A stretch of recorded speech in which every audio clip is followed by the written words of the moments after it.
কখনো কি মনে হয়েছে এই যে আমাদের কম্পিউটার পছন্দের গেম থেকে শুরু করে জরুরি সব ফাইল সবকিছু কিভাবে ঠিকঠাক মনে রাখে? আজ আমরা কম্পিউটারের মেমোরির পেছনের সেই রহস্যটাই সহজ করে বুঝব। তো আসল ব্যাপারটা কি? মানে প্রতি সেকেন্ডে যে এত এত তথ্য আসছে আর যাচ্ছে, একটা যন্ত্র সেটাকে কিভাবে সামলায়, কিভাবে মনে রাখে, আবার ঠিক সময় খুঁজেও বের করে? চলুন গভীরে গিয়ে দেখা যাক। এই পুরো ব্যাপারটা বুঝতে হলে আমাদের কম্পিউটারের একেবারে ভেতরে একটা সফটওয়্যারে বের হতে হবে। আমরা শুরু করব একদম বেসিক আইডিয়া দিয়ে, আর তারপর আস্তে আস্তে দেখব পুরো সিস্টেমটা কিভাবে কাজ করে। আচ্ছা, কম্পিউটারের মেমোরিকে চলুন একটা বিশাল লাইব্রেরির সাথে তুলনা করি, যেখানে থরে থরে বই সাজানো আছে। এখন একটা নির্দিষ্ট বই খুঁজে বের করতে হলে যেমন জানতে হয় ওটা কোন র্যাকে কোন শেলফে আছে, মেমোরির ব্যাপারটাও কিন্তু একদম সেরকম। ঠিক যেমন লাইব্রেরির প্রত্যেকটা বইয়ের একটা শেলফ নাম্বার থাকে, মেমোরির ভেতরে থাকা প্রত্যেকটা ডেটারও কিন্তু একটা নিজস্ব ঠিকানা বা অ্যাড্রেস থাকে। আর এই অ্যাড্রেস নিয়ে কিন্তু সব খেলা। ব্যাপারটা আরেকটু পরিষ্কার করে বুঝতে চলুন একটা ছোট মেমোরি মডিউলের কথা ভাবি। ধরুন এখানে ৩২টা আলাদা ঠিকানা আছে, আর প্রত্যেকটা ঠিকানায় আমরা একটা ৪ বিটের সংখ্যা রাখতে পারি। সহজ, তাই না? বেশ, লাইব্রেরি তো আমাদের কাছে আছে, কিন্তু লাইব্রেরিয়ানকে আমরা কিভাবে বলবো যে কোন বইটা লাগবে বা নতুন একটা বই কোথায় রাখতে হবে? এই কাজটাই করে ইনপুট সিগন্যাল। এটাকে বলতে পারেন মেমোরির কন্ট্রোল প্যানেল। ভাবা যায়, মাত্র এই 4টে সিগন্যাল দিয়েই মেমোরিকে সব বলে দেওয়া যায়। কোথায় যেতে হবে, কোন ডেটা নিয়ে কাজ করতে হবে, ডেটাকে পড়তে হবে নাকি লিখতে হবে, এমনকি পুরো চিপটাকেই অন বা অফ করা যায়। দারুণ ব্যাপার। থিওরি তো অনেক হলো, এবার চলুন হাতে কলমে ব্যাপারটা একটু দেখি। কয়েকটা উদাহরণ দেখলেই পুরো বিষয়টা পানির মতো পরিষ্কার হয়ে যাবে।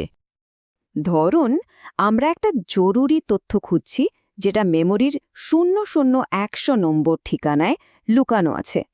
এখন এই তথ্যটা বের করে আনতে হলে আমাদের কি কি সিগন্যাল পাঠাতে হবে? খুব সহজ। প্রথমে আমরা অ্যাড্রেস লাইনে ০০১০ সেট করব। এরপর যেহেতু আমরা ডেটাটা পড়তে চাই, তাই R/W লাইনটাকে হাই বা 1 করে দেব। আর অবশ্যই পুরো চিপটাকে কাজ করানোর জন্য মেমোরি এনেবল লাইনটাও হাই বা 1 করতে হবে। আর দেখুন, সাথে সাথে আউটপুট লাইনে সেই লোকেশনে থাকা ডেটা মানে ০০০১ চলে আসবে। আচ্ছা, ডেটা তো পড়া হলো। এবার যদি নতুন কোনো ডেটা যোগ করতে চাই, মানে ডেটা রাইট করতে চাই, ধরুন আমাদের লক্ষ্য হল 01101 অ্যাড্রেসে 1110 ডেটাটা লিখে রাখা। এক্ষেত্রেও কাজটা প্রায় একই। প্রথমে অ্যাড্রেস লাইনে আমরা ঠিকানাটা দিয়ে দেব, মানে 0101। এবার যে ডেটাটা লিখতে চাই, অর্থাৎ 1110, সেটা দেব ডেটা ইনপুট লাইনে। আর সবচেয়ে জরুরি হল RW সিগন্যালটাকে এবার লো বা 0 করে দিতে হবে, কারণ আমরা রাইট করছি। আর অবশ্যই মেমোরি এনেবল হাই থাকবে। ব্যাস, কাজ শেষ। এতক্ষণ তো আমরা একটা ছোট ৩২ লোকেশনের মেমোরি নিয়ে কথা বললাম, কিন্তু বাস্তবে মেমোরি তো অনেক বড় হয়। তো চলুন এবার একটা বড় মেমোরির হিসাব করি। ধরা যাক একটা 4K মেমোরি আছে, এর জন্য কয়টা অ্যাড্রেস লাইন লাগবে? হিসাবটা করার আগে একটা মজার জিনিস জানতে হবে। কম্পিউটারের দুনিয়ায় কে মানে কিন্তু হাজার নয়, বরং 1024, কারণ কম্পিউটার তো বাইনারি সিস্টেমে, মানে 2-এর হিসেবে চলে। তাই 4K মানে হল 4 গুণ 1024, অর্থাৎ 4096। মোট 4096টা আলাদা ঠিকানা আছে। এখন প্রশ্ন হল, এই 4096টা ঠিকানাকে আলাদা করে চেনার জন্য কয়টা অ্যাড্রেস লাইন দরকার? যেহেতু সবকিছু 2-এর হিসাবে হয়, তাই আমাদের দেখতে হবে 2-এর পাওয়ার কত হলে 4096 হয়। আর ক্যালকুলেশন করলে দেখা যায় 2 টু দ্য পাওয়ার 12 হল 4096।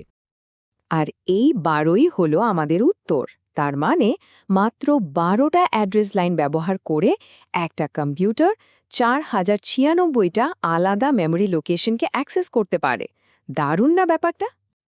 তো আমরা মেমোরির ভেতরের কাজকারবার তো বুঝলাম, কিন্তু এই মেমোরির সাথে কম্পিউটারের আসল মস্তিষ্ক মানে সিপিইউ কিভাবে কথা বলে? চলুন এবার সেই বড় ছবিটা দেখি। এই পুরো যোগাযোগটা হয় একগুচ্ছ তার বা লাইনের মাধ্যমে, যেগুলোকে বলা হয় বাস। এগুলোকে কম্পিউটারের ভেতরের ইনফরমেশন হাইওয়ের মতো ভাবতে পারেন, যার ডেটা, অ্যাড্রেস আর কন্ট্রোল সিগন্যালকে সিপিইউ আর মেমোরির মধ্যে আনা নেয়া করে। এখানে 3 ধরনের বাস আছে। অ্যাড্রেস বাস, যেটা দিয়ে সিপিইউ মেমোরিকে বলে কোন ঠিকানায় যেতে হবে। এটা ওয়ান ওয়ে, মানে শুধু সিপিইউ থেকে মেমোরির দিকে যায়। তারপর আছে ডেটা বাস, যেটা দিয়ে ডেটা আনা নেওয়া হয়। এটা টু ওয়ে। আর আছে কন্ট্রোল বাস, যেটা দিয়ে রিড বা রাইটের মতো নির্দেশ দেওয়া হয়। এটা ওয়ান ওয়ে, কারণ নির্দেশ তো সবসময় বসই দেয়, আর এখানে বস হলো সিপিইউ। এবার চলুন সবগুলোকে একসাথে মিলিয়ে দেখি, মানে সিপিইউ আর মেমোরি ঠিক কিভাবে ধাপে ধাপে কথা বলে একটা রিড বা রাইট অপারেশন শেষ করে। এটাই কিন্তু আসল খেলা। যখন সিপিইউ কোনো ডেটা রাইট করতে চায় তখন কি হয়? প্রথমে সিপিইউ অ্যাড্রেস বাসে ঠিকানাটা রাখে, একই সাথে ডেটা বাসে যে ডেটাটা লিখবে সেটা রাখে। এরপর কন্ট্রোল বাস দিয়ে একটা রাইট সিগন্যাল পাঠিয়ে দেয়। মেমোরি সেই সিগন্যাল আর ঠিকানা পেয়ে ডেটা বাস থেকে ডেটাটা নিয়ে নির্দিষ্ট লোকেশনে সেভ করে ফেলে। আর রিড করার সময় তখন সিপিইউ প্রথমে অ্যাড্রেস বাসের ঠিকানাটা পাঠায়, এরপর কন্ট্রোল বাস দিয়ে একটা রিড সিগন্যাল দেয়। মেমোরি তখন সেই ঠিকানায় গিয়ে সেখানে যে ডেটাটা আছে সেটাকে ডেটা বাসের ওপর রেখে দেয়, আর সিপিইউ সেখান থেকে ডেটাটা তুলে নেয়। পুরো প্রক্রিয়াটা অবিশ্বাস্য দ্রুত গতিতে হয়। আসলে সিপিইউ আর মেমোরির মধ্যে এই যে অবিরাম কথা চালাচালি, এই রিড আর রাইট সাইকেল, এটাই হলো কম্পিউটারের হৃৎস্পন্দন। এই একটা প্রক্রিয়ার উপরেই কিন্তু নির্ভর করে আমাদের সব কাজ, একটা গান শোনা থেকে শুরু করে জটিল কোনো সফটওয়্যার চালানো পর্যন্ত সবকিছু। আর এখানেই একটা দারুণ প্রশ্ন চলে আসে। এই যে কথা চালাচালি, এটা যদি সেকেন্ডে কোটি কোটি বার হতে থাকে, তাহলে একবার ভেবে দেখুন তো একটা কম্পিউটারে পারফরম্যান্সের জন্য মেমোরি স্পিড ঠিক কতটা জরুরি হতে পারে। এ ভাবনাটা রইল। আমাদের সাথে থাকার জন্য ধন্যবাদ।